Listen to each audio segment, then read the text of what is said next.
Welcome back to part 5 of my small shanty layout micro build thing. As you can see, there's been some progress. I have started to do a little bit of work on the goods area at this end. I want a little goods yard. I've added some railway cottages at the far corner there. Don't worry about the back scene because that is going to be replaced with a photo back scene. What else have I done? I'm ready to ballast basically next. Done a little bit of groundwork, just starting to build up the ground area a bit. But next stage, oh yeah, just added a bit of an angled wall here. So it kind of just runs into the goods yard area, and that was made from card, painted, a little bit of texture on there, doesn't really show, does it?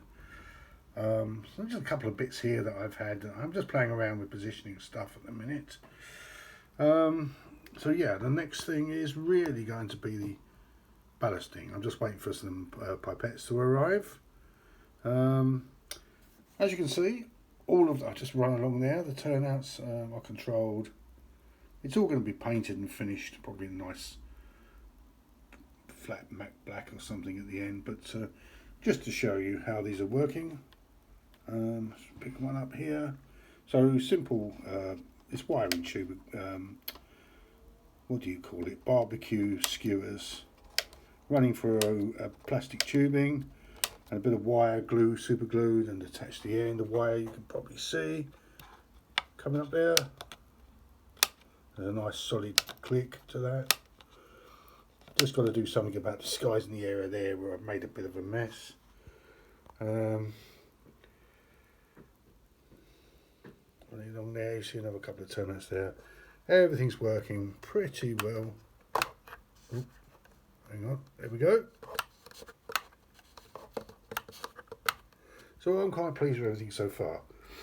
The one issue I have had, just pull this back in a bit. I'm just running along the thing like this. So there we go.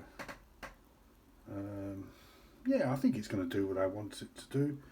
I can use it as an ingle nook with the 3 sidings, but I can also bring a couple of coaches in and run the locomotive back round a loop.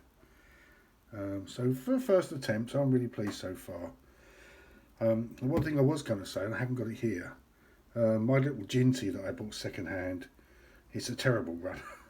It's very noisy, and it has a touch of what I think 00 Bill refers to as the wibbly wobblies. It kind of lurches. So anyway, I've got some oil and grease.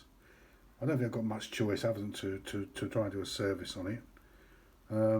I should be alright because I'm used to fiddly jobs.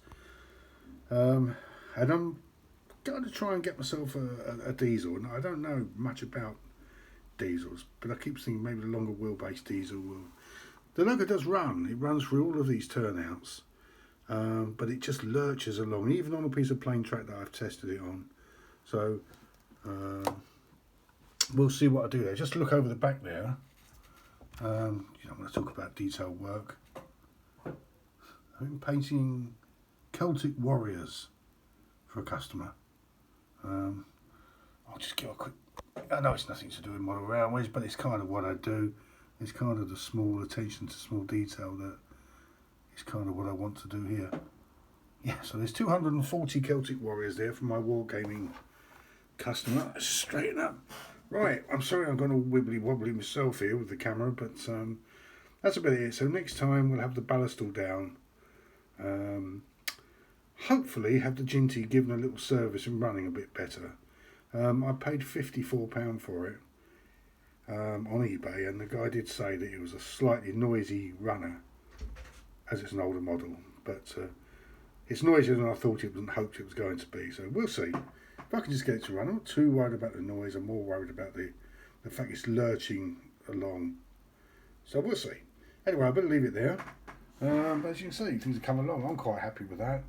Not prototypical, just something to shunt the trains around with. Okay, I'll be back soon, hopefully with more progress. Thanks very much for watching. Bye.